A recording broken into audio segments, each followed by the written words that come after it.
அனைவருக்கும் வணக்கம். இன்றைய தினமணி செய்தித்தாள்ல என்னென்ன செய்திகள் இருக்கு அப்படிங்கிறத பார்ப்போம்.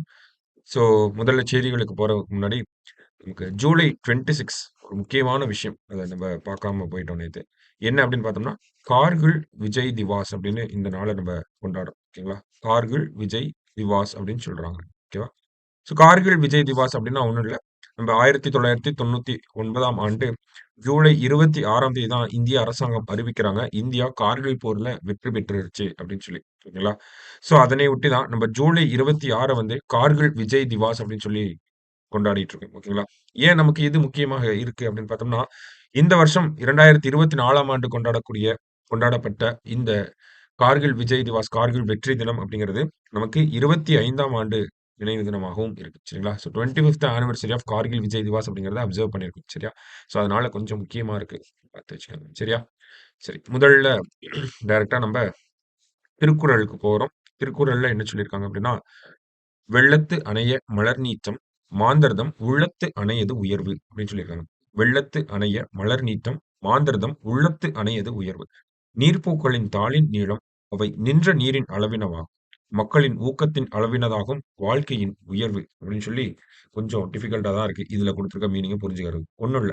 தண்ணீரின் அளவு எவ்வளவு இருக்கோ, அதே அளவுக்கு தான் அந்த தண்ணீர்ல இருக்கக்கூடிய செடிகளின் உயரமும் இருக்கும். அதே மாரி தான் மக்களின் மனதுல, ஒரு மனிதனின் மனதுல எவ்வளவு ஊக்கம் இருக்கோ, அந்த அளவுக்கு தான் உயர்வும் இருக்கும் அப்படின்னு சொல்லி வள்ளுவர் சொல்றாரு.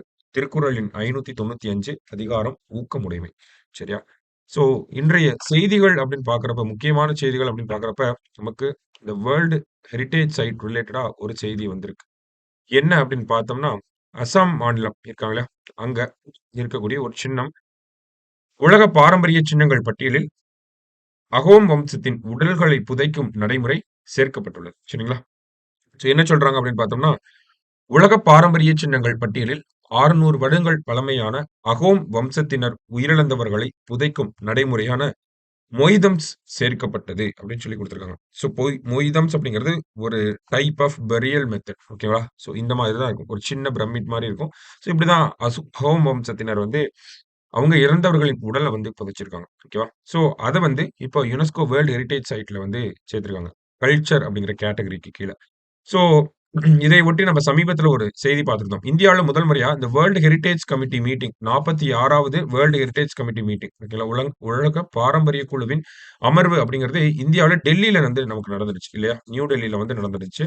அப்பயே நம்ம இத பத்தி பேசியிருந்தோம். அகோம் வம்சத்துடைய இந்த ஒரு சின்னம் அப்படிங்கிறது சேர்க்கப்படலாம் அப்படின்னு சொல்லி சேர்க்கப்பட்டிருக்கு.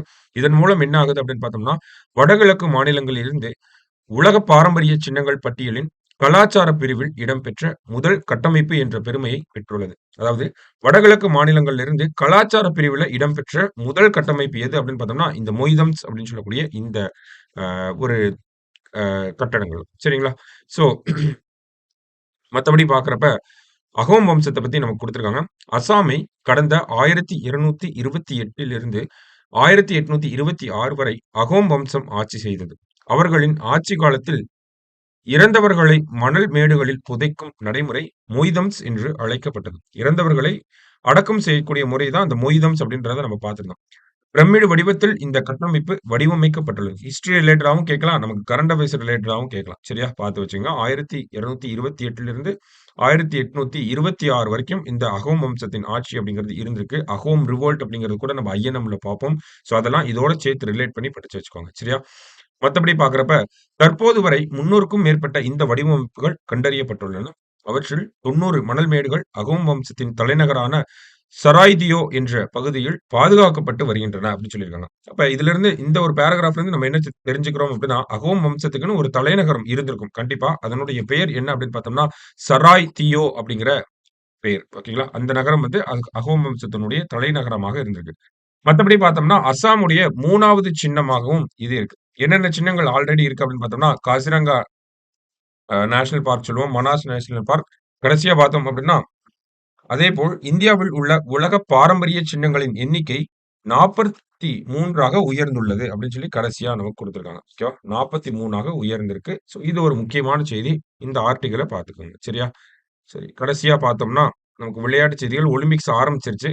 அந்த வகையில நெறைய விஷயங்கள் இந்தியர்கள் சார்ந்து பார்த்துட்டு வரோம். இந்த வகையில இந்தியாவின் இளம் ஒலிம்பிக்ஸ் நடுவரானார் கபிலன் சாய் அசோக். இவர் வந்து பார்த்தோம்னா, முன்னாடி ஒரு குத்துச்சண்டை வீரராக இருந்தாரு. 32 வயசுல இப்ப இந்த குத்துச்சண்டை போட்டிகளுக்கான நடுவராக வந்திருக்காரு. இதன் மூலியமா என்ன ஆயிருக்காரு அப்படின்னு பார்த்தோம்னா, இந்தியாவின் அதாவது ஒலிம்பிக்ஸ் போட்டியில் பணியாற்றும் இந்தியாவின் இளம் நடுவர் என்ற பெருமைய வந்து இவருக்கு கிடைச்சிருக்கு. சரிங்களா? சோ அப்ப அவருடைய பெயர் பார்த்து வச்சுக்கணும். கபிலன் சாய் அசோக் அப்படிங்கிற இவரு எந்த விளையாட்டு அப்படின்னு பார்த்தோம்னா, குத்துச்சண்டை முன்னாள் குத்துச்சண்டை வீரராக இருந்திருக்கார். ஓகேவா? ஸோ இன்றைய செய்தித்தாள் பொறுத்தவரைக்கும் கம்மியான செய்திகள் தான். ஓகேவா? பார்த்த எல்லா செய்திகளும் முக்கியமான செய்திகளாவும் தான் இருக்கு. ஸோ நோட் பண்ணி வச்சுக்கோங்க. நாளைக்கு செய்தித்தாள்ல வாசிப்புல சந்திக்கலாம்.